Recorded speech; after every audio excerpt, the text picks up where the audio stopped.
Good afternoon and welcome to the season of fall. Today is a beautiful but chilly Friday the 13th. I'm wearing my old seminary hoodie. And following our most recent raucous national election a couple of weeks ago and similar developments worldwide, I decided to look at the issue of harmony and how it's handled under Confucian Asian cultures versus our mostly Christian Western cultures. Now, as a caveat here, this is a Cliff Notes kind of gloss or generalization on two very complex and distinct cultures. With that in mind, we might be able to learn something in comparing the two. Confucius advocated a love of learning that would bring a lifetime of joy, community, engagement, and harmonious existence, all aimed to create social harmony. In this worldview, harmony and ethics engaged in concentric circles widening out of family, community, nation, and the world. Social harmony was to be sought and cultivated at every level, between the ruler and ministers of government, between parent and child, among siblings, between husband and wife, and among friends. Confucianism also sought harmony between human society and the natural world. These lofty goals were aimed at illuminating the truth of shared humanity and our interdependence. Harmony between human society and the natural world reflected a harmony in society and vice versa. Humans had stewardship over the environment and their relationships with a primary goal to get along together. One Confucian text states, quote, "In achieving moderation and harmony, heaven and earth maintain their appropriate positions, and myriad things flourish." I hear a brief echo of Thomas Aquinas. Moving to the Western view of harmony, we find a bifurcation in Christian belief and practice from the onset. One very large group of Christians believes that the goal of Christian faith and belief is for the individual to be, quote, saved and go to heaven. In this individualistic form, the golden rule of treating others the way you would like to be treated is secondary to going to heaven. The intense focus on individual salvation then sets up a tension between the group of those who have been saved and everyone else.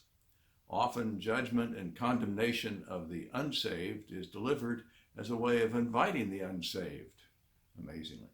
If you, the doomed, want to go to heaven, then get on the bus.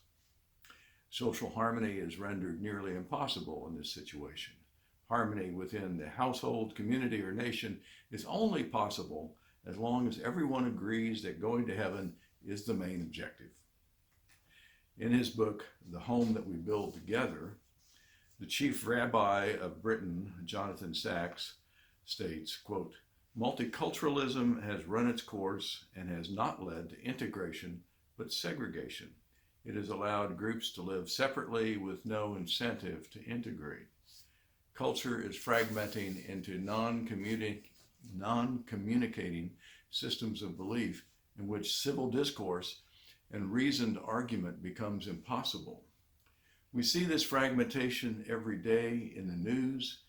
Headlines this week talked about less polarization and divisiveness about matters of race, but a lot of polarization about place. Where we live says a lot about what news channels we watch, what political party we vote, and what kind of Christianity works to support our cultural beliefs." The other half of this Christian bifurcation is not nearly as neatly described. Generally, this subgroup attempts to follow and imitate the actions of Jesus in their daily life. Concerns about heaven and the afterlife may vary, but they are secondary to an authentic life patterned after Jesus of Nazareth. In these communities, the Jesus who ate with sinners, prostitutes, and tax collectors is to be followed. The Jesus who forgave those who performed unspeakable acts of violence on him is the example to be followed. The Jesus who fed others, healed them, told them of their past troubles with no hint of judgment, that Jesus is the one to follow. The Jesus who held up the hated Samaritan as an example of virtue and goodness is the one we should strive to follow. This other half of Christian belief is not as popular because what believers get in exchange for their faith is not a ticket to heaven or anywhere. Mostly, these believers get a ticket to a more difficult life that is more authentic, however, more alive, more in touch with others, and a life of caring for the future and the fate of future generations.